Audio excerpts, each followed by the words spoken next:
Everyone, good morning. ये रहा मेरा फर्स्ट व्लॉग और आज है हमारे घर सत्संग। तो मैंने सोचा क्यों ना व्लॉग शूट कर लेती हूँ। सत्संग है तो हमने भंडारा भी कराया है, सबका खाना भी किया है।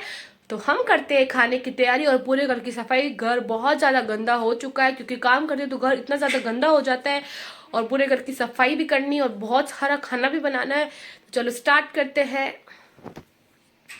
और नाश्ता वाश्ता हम सब ने कर लिया है। नाश्ते में आज हम बाहर से लेके आए थे पोहे और दाल पकवान। तो नाश्ता तो हमने कर लिया। तो मम्मी ने बोला सबसे पहले नाश्ता करने के बाद तुम सीधा काम पे लग जाना। तो अब हम काम पे लगेंगे।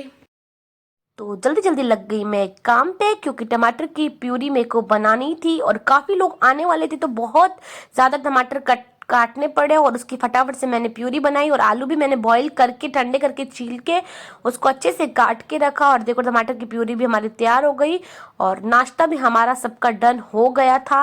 और मम्मी ये दाल भिगो के गई क्योंकि आज हम बनाने वाले हैं मिक्स दाल और आलू की सब्जी। तो तैयारी सारी हो गई, पानी वानी भी सबने भर के रखा था। मेरे रूम की हालत कैसी हो रही है, कितनी ज्यादा गंदी हो रही है, देख सकते हैं।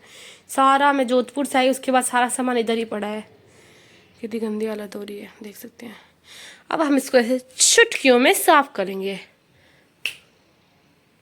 उसके बाद मैंने सारा सब्जी का सामान तैयार कर लिया क्योंकि मुझे बनानी थी सब्जी। और आसपास में मैंने सारा सामान रख दिया था क्योंकि सामान उस टाइम नहीं मिलता है तो बहुत ज़्यादा गुस्सा आता है। तो सारी प्रिपरेशन मैंने पहले से करके रखी थी। और फिर मैंने कढ़ाई में चढ़ा दिया था तेल और तेल बहुत ज़्यादा लगने वाला था क्योंकि सब्जी बहुत ज़्यादा बनने वाली थी। फिर हमने सारे मसाले डाले। सबसे पहले मैंने डाली हींग, उसके बाद मैंने डाला जीरा, जो भी प्रोसेस होता है सब कुछ डाला। और उसके बाद मैंने बाल्टी भर के जो टमाटर की प्यूरी बना के रखी थी वो डाल दी थी क्योंकि इसको पकने में भी कम से कम आधा एक घंटा लगेगा। प्यूरी को भी पकने में बहुत टाइम लगा था। उसके बाद हमने अच्छे से इसको हिलाया। मसाला वसाले मिर्ची विर्ची सब मैंने डाल दिया था इसके अंदर पहले से ही क्योंकि तेल में कलर ज़्यादा अच्छा आता है मिर्ची और का, जितना ना टमाटर आलू में नहीं आता उतना तेल में ज़्यादा अच्छा आता है। उसके बाद मैंने थोड़े थोड़े करके आलू डाले। पहले मैंने थोड़े थोड़े करके डाले थे लेकिन थोड़े थोड़े करके डालने से पार नहीं पड़ती क्योंकि बहुत सारे आलू थे। तो मैंने क्या किया, पूरी की पूरी कढ़ाई ही इसके अंदर डाल दी थी क्योंकि थोड़े थोड़े में पार नहीं पड़ रही थी, इसमें मुझे बहुत ज़्यादा देर लगती। फिर मैंने आलू को अच्छे से भुना क्योंकि आज मैं फर्स्ट बार इतने लोगों का खाना बना रही हूँ। मैंने कभी भी इतने लोगों का खाना नहीं बनाया। मैंने सिर्फ 10-15 लोगों का खाना बनाया है। आज तो बहुत सारे लोग आने वाले थे। उसके बाद हमने इसकी ग्रेवी तैयार की, अच्छे से पानी वानी गर्म करके डाला और ये धनिया वनिया फेंक के मारा। उसके बाद अच्छे से हमने सब्जी को तैयार कर दिया था और सब्जी इतनी ज़्यादा टेस्टी बनी थी ना, इतनी मस्त लग रही थी सब। उसके बाद जो घर पे गेस्ट वगैरह आए हुए थे और भाई को अचानक से भूख लगने लगी तो हमने जो पहले से ही थोड़ा निकाल के रख दिया था ताकि जूठा ना हो और उनको फटाफट से पूरी तल के दी।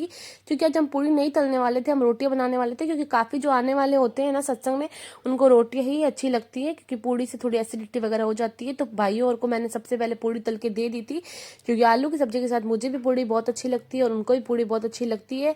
तो हमने भी खाई। और ये मम्मी ने सत्संग के लिए खींचे वगैरह तल के रख दिए थे पैकेट में भर के क्योंकि खाने के साथ ये अच्छे लगते हैं। तो ये सब हमने तले थे और तलने के बाद हमने थैलियों में डाल के रख दिए थे क्योंकि सर्दी का टाइम है और खराब भी हो जाते हैं। अब मैं जाऊंगी नहाने, इतना ज्यादा काम था ना। अभी भी काम पूरा नहीं हुआ, आधा काम तो मम्मी कर रही है पर जितना मुझसे हुआ मैंने किया। मैंने सोचा पहले नहा के आ जाती हूँ तब तक कोई आए तो, इसलिए अब जा रही हूँ मैं नहाने। फिर मैं नहा के आ गई थी। नहाने के बाद मैंने बाल सुखाए क्योंकि जब भी ये व्लॉग मैंने शूट किया था तब 25 दिसंबर था, दादा का बरसी था। और ये व्लॉग मैं अभी एडिट कर रही हूँ क्योंकि मैं भूल गई थी एडिट करना। और ये रहा, मैंने ये सिंपल सा कुर्ता पहन लिया था। उसके बाद हमने फटाफट से रोटियां सेकी। अंदर सत्संग चल रहा था और हम अंदर रोटियां सेक रहे थे। मेरी चाची, मेरी कज़न और मैं, हम फटाफट से रोटियां सेक रहे थे। चाची बना रही थी, मैं सेक रही थी और मेरी कज़न ने रोटियों में लगाया घी। हमने बारी बारी में थोड़ा थोड़ा काम कर लिया था। उसके बाद देख सकते हो किचन कितना भरा हुआ था। हमने बाल्टियों में सब खाना भर दिया था क्योंकि सत्संग खत्म होते ही भीड़ बहुत ज़्यादा थी। मैंने तो भी बहुत थोड़ी दिखाई है क्योंकि मेरे को क्लिप लेने में शर्म आ रही थी। सब खा रहे थे खाना और खाने की भी इतनी मैंने क्लिप नहीं ली क्योंकि मेरे को शर्म आती है, लोग बोलेंगे कि हमें खाने खाते टाइम भी ये शूट कर रही है। तो सबने खाना खा लिया। उसके बाद मेरे सर दुख रहा था, हम बहुत ज़्यादा थक गए थे पर मेरे को चश्मा बनवाना था तो मैं लगे आती ये भी काम करने चली गई थी। मेरे भाई आया हुआ था कज़न, तो उसके साथ चली गई थी और ये मुझे अच्छा नहीं लगा क्योंकि मेरे पास पहले भी ब्लैक था। उसके बाद मैंने कौन सा बनवाया ये तो आपको पता चल गया होगा क्योंकि मैंने बाकी व्लॉग में लगाया है। ये बहुत ज़्यादा पुराना व्लॉग है, ये एडिट मैं अभी कर रही हूँ। खाने में ये सब कुछ था, मेरा मन नहीं था पर आपको दिखाने के लिए प्लेटिंग की मैंने। उसके बाद आप बता सकते हैं व्लॉग कैसा लगा आपको। प्लीज़